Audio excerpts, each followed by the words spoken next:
Apreciados amigos, soy el pastor y doctor Jorge Eliezer Rico, quien tiene el gusto de saludarles y extenderles una cordial y sincera bienvenida a este estudio sobre la vida, la muerte y la resurrección.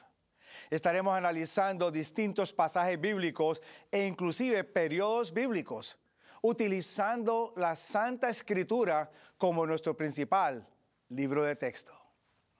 En esta ocasión, tomaremos tiempo para conocer y analizar un periodo que no se menciona en la Biblia, sin embargo, forma parte de ese periodo bíblico. Yo quisiera que ustedes y yo pudiésemos entonces dedicar unos momentos para poder entender qué ha pasado en esta transición entre el Antiguo Testamento y el Nuevo Testamento. La mayoría de los creyentes piensan lo siguiente. Creen que al cerrarse el Antiguo Testamento con el libro del profeta Malaquías, inmediatamente después de Malaquías vino Juan el Bautista. Muy pocos, en realidad, comprenden que entre Malaquías y Juan el Bautista hubo un tiempo extenso de aproximadamente 400 años. Le voy a explicar un poquito con más detalles. Amigo que me escuchas, el Antiguo Testamento cierra con el profeta Malaquías, dándonos todavía una nota un tanto triste concerniente al pueblo de Israel. Aunque ya el cautiverio babilonio había terminado, los israelitas todavía se encontraban en cautiverio.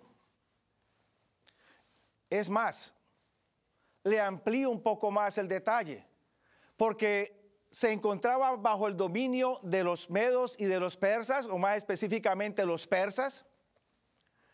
Pero recordemos que el pueblo de Israel había sido dividido en dos naciones o en dos reinos.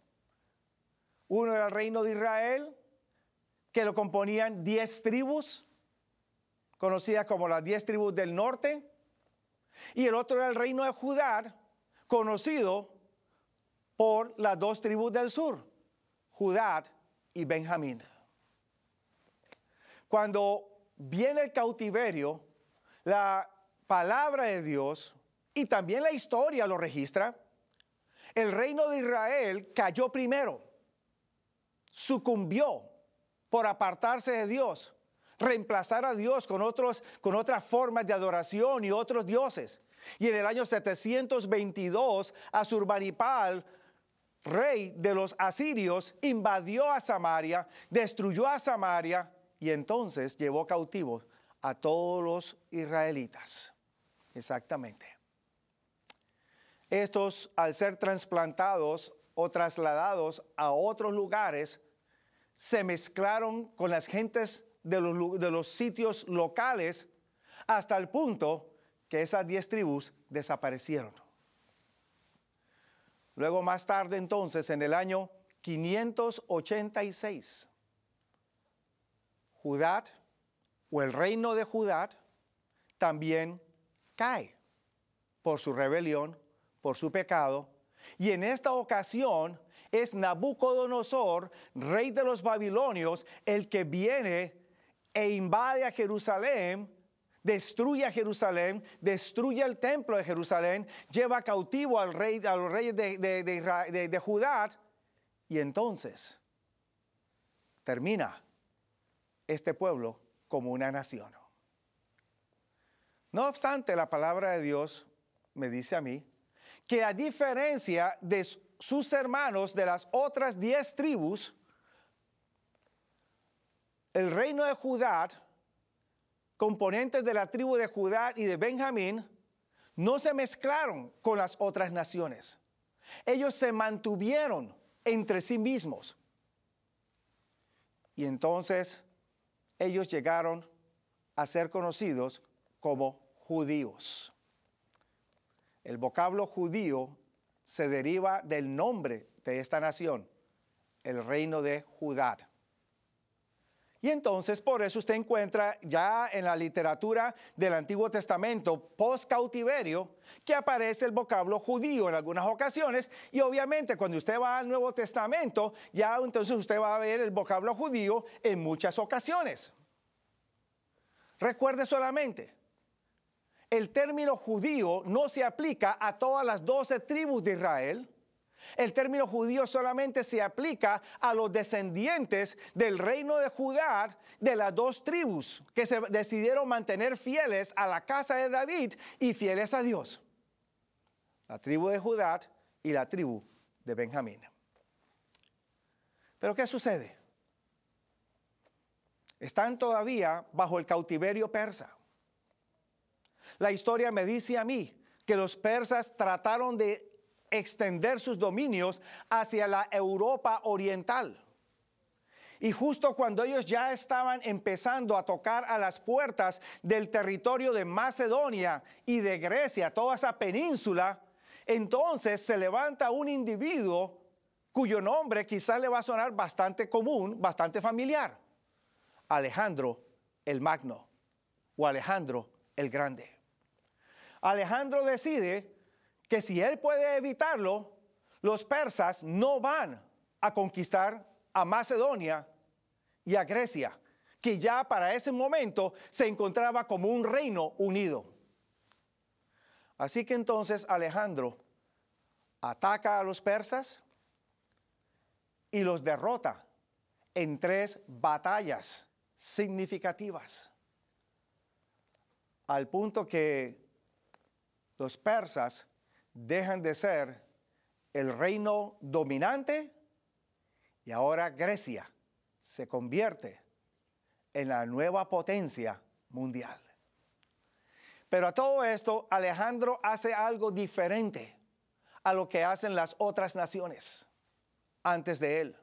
Alejandro decide que él va a dominar el mundo y va a conquistar territorios, pero no va a destruir a los descendientes del linaje real, sino que va a utilizar a estas personas para que entonces puedan servirle a él en la extensión de su gobierno.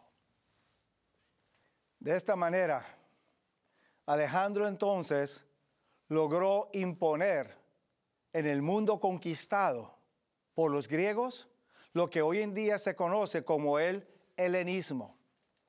¿Qué es el helenismo? El helenismo es la imposición de la cultura, el estilo de vida, la religión y aún también el idioma de los griegos. Por eso usted va a encontrar entonces que el Nuevo Testamento, aunque fue escrito por individuos de ascendencia judía, israelita, no fue escrito en hebreo sino en griego. Porque la gente ya en Palestina para esa época, el pueblo entendía y conocía mejor el idioma griego que el idioma hebreo. Es más, le amplío un poquito mejor este concepto. Muchos piensan que Jesús habló en arameo y que Jesús predicaba también en hebreo. Sin embargo, vamos a encontrar que los judíos del tiempo de Jesús ni hablaban ni entendían el hebreo y el arameo. Eran lenguas exclusivas que solamente los que podían pagarle a sus hijos para ir a las escuelas de las sinagogas podían aprender esos idiomas. Eran solamente para las clases élites. La comunidad común y corriente de los judíos, tanto en Judea como en Galilea y aún también en Samaria, hablaban únicamente griego. Así que cuando Jesús viene aquí a ministrar, a predicar, Jesús no le va a hablar en arameo o griego a personas que no le van a entender. Solamente podía hablarles en el idioma que ellos entendían, y ese era el griego. Por esa razón entonces, los evangelios y las cartas de los apóstoles también fueron escritas en griego. Porque la gente lo único que podía entender en aquel momento era ese idioma. Es más, el griego se tornó en la lengua franca de la época, hasta el punto que los romanos también, para comunicarse con las gentes, utilizaban el griego en lugar del latín. De lo contrario, usted va a notar en los evangelios que cuando Jesús habla con el centurión romano o Jesús habla con Pilato, no hay un intérprete entre los dos, porque los dos se comunican con el idioma que mejor conocen, el griego. Así que, apreciado amigo, hermano que me estás escuchando, este periodo intertestamental, como se le conoce en la historia, es un periodo que ocurre en épocas bíblicas, pero que la Sagrada Escritura desafortunadamente no nos habla absolutamente nada de ello. Acompáñeme a la pizarra, vamos a ilustrarlo con la siguiente gráfica, por favor. Tenemos que el último libro de la Escritura en el Antiguo Testamento fue el libro de Malaquías. Este escribió en el año 425 antes de Cristo. Fue el último profeta del Antiguo Testamento. Cuando entonces vamos al Nuevo Testamento, vamos a encontrar que en el Nuevo Testamento el primer profeta que surge en la historia es Juan el Bautista. Y según la gráfica en la pizarra, como usted lo va a ver conmigo, vamos a encontrar que Juan el Bautista surge en la historia alrededor del año 27 después de Cristo. O sea que entre Malaquías 4:25 antes de Cristo y Juan el Bautista 27 después de Cristo hay un tiempo de aproximadamente 400 años, de lo cual no se menciona nada en la Biblia. A ese tiempo se le llama periodo intertestamental. En otras palabras, un periodo entre los dos testamentos. Ese periodo, desafortunadamente, afecta la forma de pensar de los judíos, afecta las creencias de los judíos y también afecta su estilo de vida, hasta el punto que los judíos en el Nuevo Testamento ya no piensan de igual manera que los hebreos del Antiguo Testamento. Y por eso los judíos del tiempo de Jesús terminaron rechazando a Jesús, porque su concepto de Mesías fue distorsionado durante ese periodo. Su concepto acerca del sábado fue afectado también. Y también el concepto de vida, muerte y resurrección también fue afectado. ¿Qué sucede en ese tiempo? Se introducen algunos vocablos dentro del vocabulario de la gente común del primer siglo en Palestina. En esta ocasión vamos solamente a analizar 3 de esos vocablos. Y yo quiero invitarlo para que desde ya usted haga planes de acompañarme en la próxima sección, porque vamos a analizar otros vocablos. Y esto de esta manera vamos a comprender un poco mejor los escritos del Nuevo Testamento. Volvamos nuevamente a la pizarra. Acompáñeme, por favor. 3 vocablos importantes. Uno de ellos, Gehenna. Otro, fuego eterno. Tercero, la frase para siempre, que en algunas ocasiones aparece escrita para siempre, jamás. 3 frases que hoy en día muchos pensadores cristianos, teólogos o líderes eclesiásticos las leen y las interpretan o las miran desde una perspectiva completamente diferente a lo que la Biblia nos menciona. Comencemos por la primera. Vayamos al vocablo Gehenna. ¿De dónde viene este vocablo? Gehenna es la forma helenística o la forma griega de lo que en el Antiguo Testamento se llamaba el Valle de Hinnom o el Valle del hijo de Hinnom. Les voy a dar las referencias, no las vamos a leer por causa del tiempo, pero les voy a dar las referencias para que usted las pueda anotar en su libreta de apuntes. Si usted va allá al libro de Josué, capítulo 15, versículo 8, capítulo 18, versículo 16, usted va a encontrar que ya para la época de Josué, la época de la conquista de la tierra prometida, este territorio ya era conocido. Pero en ningún momento se le menciona como un sitio de tormento. Es simplemente el valle del hijo de Hinón. Luego entonces, la misma historia bíblica nos dice a nosotros allá en Segunda de Crónicas, capítulo 28, versículo 3, capítulo 3, versículo 6, que este valle de Hinón fue utilizado por los israelitas para adorar ídolos, para adorar también a otros dioses y a sacrificar sus hijos a Moloc, que era la abominación de los cananitas. Así que entonces, cuando surge en la historia el buen rey Josías, allá en Segunda de Reyes, capítulo 23, versículo 10, quien quiere traer una reforma a Israel, Josías, entonces va y contamina ese lugar, lo llena de basura, destruye altares, con el fin de que ya no fuese utilizado más para idolatría. A partir de ese momento, me dice a mí Jeremías, el capítulo 32, y Jeremías capítulo 7, versículo 32, y Jeremías capítulo 19, versículos 2 al 7, que a partir de ese momento, ya para la época previa a la conquista de Babilonia, este valle del hijo de Hinnom se había convertido en un basurero municipal.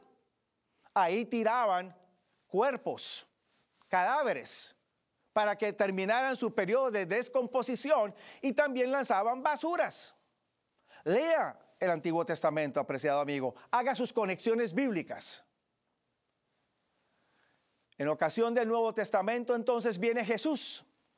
Y entonces ahora Jesús asocia este valle de Hinón o esta Gehenna con lo que sería el destino de los impíos. Y me dice entonces a mí que Jesús no utiliza algo nuevo. Jesús utiliza algo que es extraído del Antiguo Testamento para poder enseñar un mensaje cardinal. ¿En qué consiste ese mensaje cardinal? La palabra de Dios me dice a mí que Jesús menciona allá en su evangelio, Marcos capítulo 9, versículo 44, versículo 46 y versículo 48. Repito, Marcos capítulo 9, versículos 44, 46 y 48. Que ahora este lugar es un lugar donde el fuego no se extingue ni el gusano muere. Y algunos han utilizado esta frase para decir que Jesús está hablando de un lugar de tormento eterno, cuando en realidad lo que Jesús está tratando de decir es que una vez que se consuma, dejará de existir. Y menciona dos métodos para que la persona se consuma. Uno por fuego, o lo que hoy en día llamaríamos cremación, y una vez que se crema y se consume todo, ya deja de existir, el cadáver desaparece. Y el otro es por descomposición, y es lo que entonces los gusanos aprovechan para comer. Cualesquiera sean los dos métodos, una vez que el cuerpo desaparece, hasta ahí llega. El otro vocablo es el que me habla a mí del fuego eterno, que también ha sido confundido por algunos, pensando que se va a hablar que por la eternidad va a haber un fuego eterno. Le hago referencia a unos pocos pasajes de la Escritura para que usted vaya tomando alguna nota y usted pueda entonces ir haciendo sus propias conclusiones. La palabra de Dios me dice allá en San Mateo capítulo 25, versículos 41 y 46. En la parábola que Jesús presenta acerca de reunir a los cabritos con los corderitos, mientras que los corderitos entrarán en el gozo de su Señor, los cabritos serán lanzados al fuego eterno. Punto que ha sido tomado como que va a haber un tormento eterno.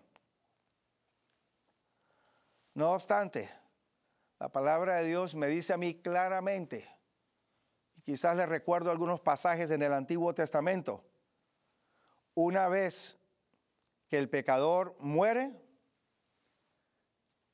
o una vez que el individuo muere, va para el polvo, donde no hay industria, no hay sabiduría, no hay actividad sensorial, no hay nada. De igual manera, en el tiempo final, una vez que el pecador sea destruido, dejará de existir. Usted puede leerlo en Malaquías capítulo 4, versículo 1. Puede leerlo en el libro de Abdías, versículo 10. Es un solo capítulo, por eso digo versículo 10. Lo puede leer en Ezequiel capítulo 18, versículo 4, etcétera, etcétera. No hay tal cosa como un fuego eterno que va a estar atormentando a las personas indefinidamente. Cuando venimos al Nuevo Testamento, Mateo capítulo 13, versículos 30 y 40. San Juan capítulo 15, versículo 6, etcétera. Me dicen claramente que aquellos que no adoren a Dios o no sirvan a Dios, más bien adoren a otro sistema, adoren otras formas o tengan otras creencias que no sean las que Dios ha brindado, finalmente perecerán, y una vez que se consuman, dejarán de existir. Puede leerlo allá en Apocalipsis capítulo 14, versículos 10 y 11. Capítulo 19, versículo 20. La Biblia no te habla a ti, mi querido amigo, mi querido hermano, de un concepto de un fuego eterno que estará quemándose para siempre. Te doy un ejemplo bíblico.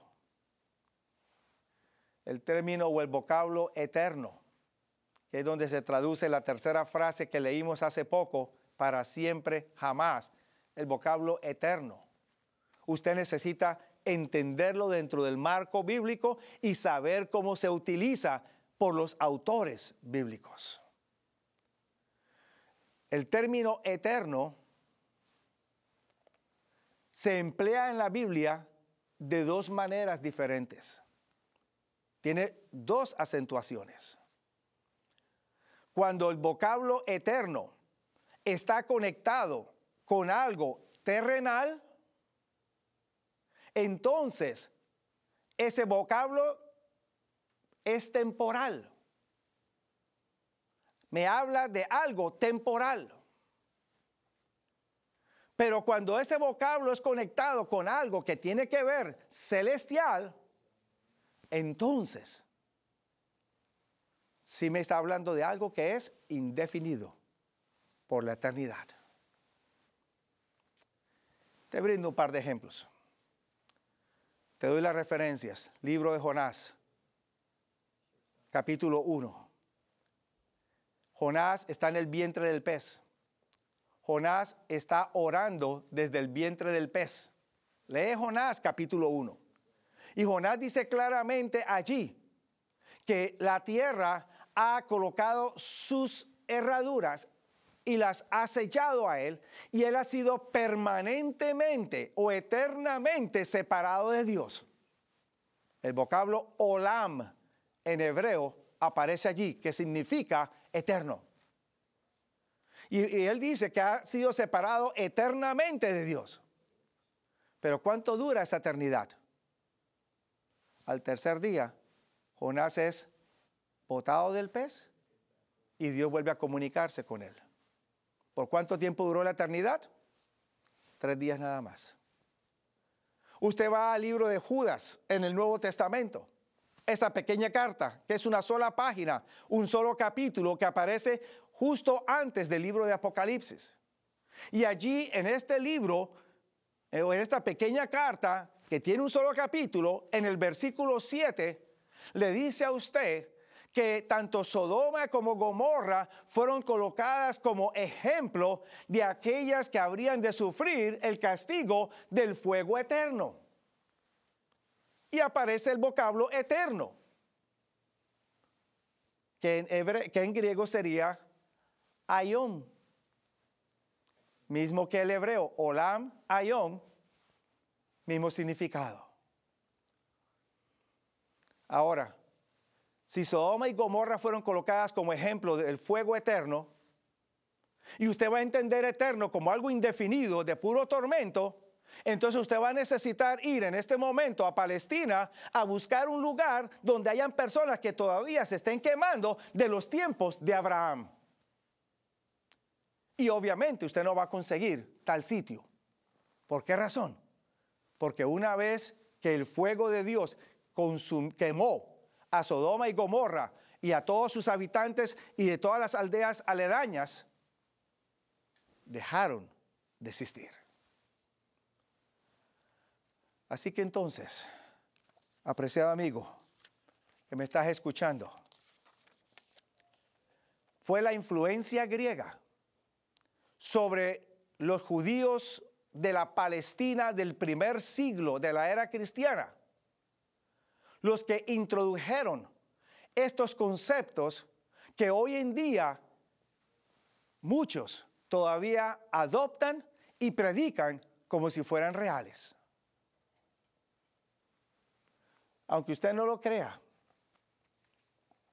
todos hoy en día hemos sido influenciados o afectados por el helenismo, la filosofía y la forma de pensar de los griegos. Y por eso entonces tenemos esta idea. Pero Dios desea que tú, mi hermano, puedas encontrar la vida a través de Él. Dios te bendiga.